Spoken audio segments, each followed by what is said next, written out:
Good evening. I'm Chief Meteorologist Josh Johnson. A new tornado warning has just been issued for Pike County. Normally, summertime thunderstorms, we often say the chance of a tornado is near zero, very low.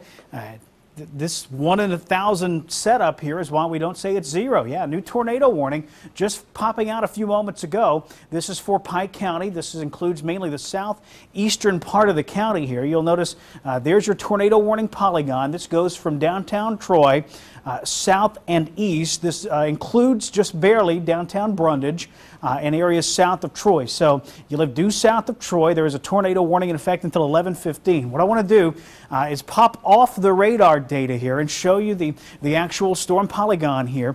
This is a new tornado warning just issued by the National Weather Service moments ago for Pike County. It runs until 11:15. It's for a storm capable of producing a tornado near Troy University. Movement here is towards the southeast. Again, if you live in Brundage, this is going to be a problem for you. We'll throw the radar back on the screen here, do a little quick storm analysis, see what the National Weather Service is seeing. And you can see a little bit of a bend in things right up there. Possible tornado there would be just southeast of Troy. For reference, this is US 231 cutting out right here. The possible tornado would be just south, very near just south of Sisters Restaurant. If you know where that is, it's on the south side of Troy near South Industrial Park, near the big hill there, coming south out of Troy on 231. So that's where it's at now. This is going to drop pretty much just east of due south over southern Pike County over the next 30 to 45 minutes or so. So again, if you live in Troy, if you live south of Troy down towards Mossy Grove Schoolhouse, if you live in Brundage, particularly if you live from downtown Brundage, points west, points west of downtown Brundage, you're involved in this. If you live north of Troy, even in Pike County, you live over towards Shellhorn, you live north in Orion, you live over towards maybe Josie or Banks, this is all south of you. This is all south of downtown Troy. There you saw the lightning illuminating things there in Troy. We'll keep a close eye on this.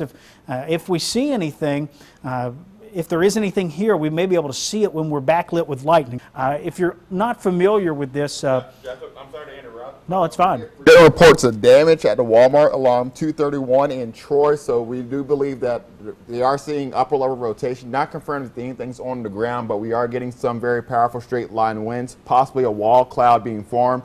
That's where we could have winds probably around 60 miles per hour. We're seeing that damage once again along 231 in Troy by the Walmart, reports of damage. So as you were saying, Josh, people need to get into a safe location, into their home, away from windows. I know you want to watch and know what's happening, but you just need to get into a safe location, turn the volume up all the way just so you can hear. But we are getting reports of damage. So that indicates a very high risk of something serious going on in your area, not confirming a tornado, but we are seeing the rotation. The rotation was broad earlier. We are seeing that rotation starting to tighten up. This is coming from the meteorologists at the National Weather Service. So we're seeing that rotation actually tightening up and possibly have a tornado ground. Not confirmed, but we are getting reports of damage. Just wanted to break in and let you know about that, Josh. We'll do a quick storm track on this. Again, I'm tracking the part of the storm that could potentially be producing a tornado.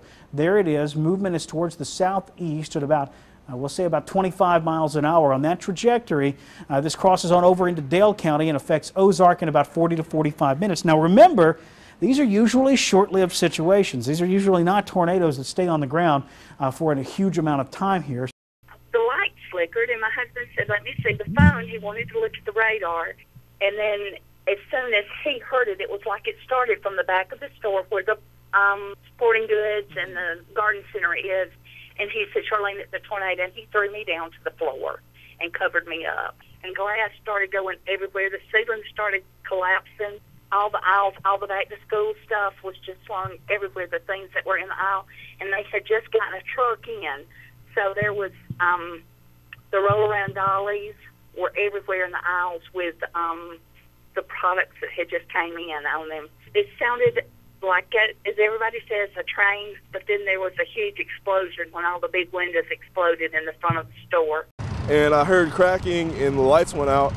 I turned around and I saw the tornado forming behind Walmart and coming through the parking lot.